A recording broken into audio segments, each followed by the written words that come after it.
what happened with Queen. Palace confirmed unexpected heartbreaking moment about Queen's travel. The Queen has returned to Prince Philip's cottage for the first time since his death to mark the anniversary of her father, King George VI. She was pictured making the emotional pilgrimage from Windsor Castle to Sandringham in Norfolk on Sunday morning. She was driven part of the way and then took a helicopter. The couple lived apart in the final years of his life, with the Duke of Edinburgh based at Wood Farm while the Queen stayed at Buckingham Palace. She would regularly travel up to see him when she didn't have engagements. The couple had only a small team of staff at the farm, and they didn't wear uniforms as Philip didn't like the formality. The 5-bed cottage, which is tucked away on a quiet part of the estate overlooking the sea, is said to be able to be a normal couple. The Queen is believed to have cooked and done the washing up during her stays there. Before Prince Philip moved in permanently, Wood Farm was regularly used by other members of the royal family.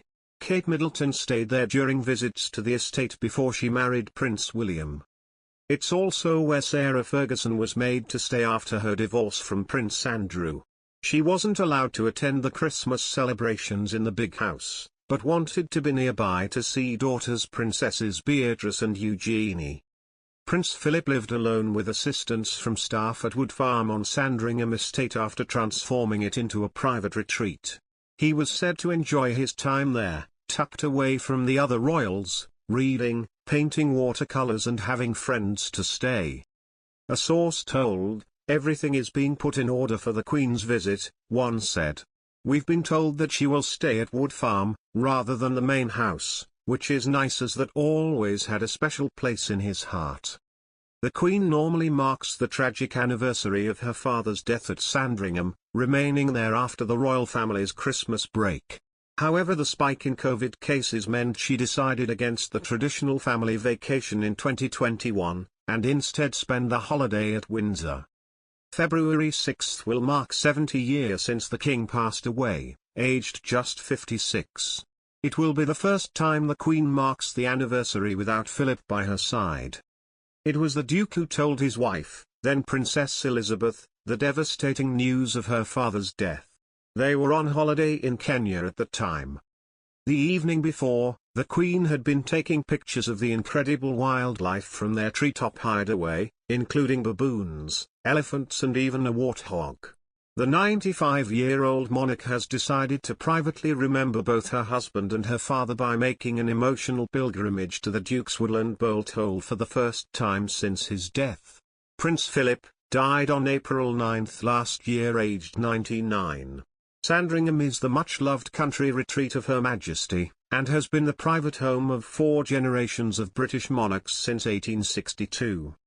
While the Queen normally spends Christmas at Sandringham, she has remained at Windsor Castle since the autumn due to the ongoing COVID-19 restrictions. Even this year, she held muted celebrations with close family, including the Prince of Wales and the Duchess of Cornwall. Speaking from Windsor Castle, with a picture of the Duke of Edinburgh on her desk, the Queen gave her Christmas speech. She said, "Although it's a time of great happiness and good cheer for many, Christmas can be hard for those who have lost loved ones. This year, especially, I understand why. But for me, in the months since the death of my beloved Philip, I have drawn great comfort from the warmth and affection of the many tributes to his life and work, from around the country, the Commonwealth and the world." The reported the Queen will make a special pilgrimage to Sandringham in the coming days in preparation for the anniversary of her father's death, and her accession to the throne. Her father, King George VI, died at Sandringham aged 56. The publication stated that rather than over Zoom, the Queen will record a TV address to the nation to mark when she will have spent 70 years on the throne from Sandringham.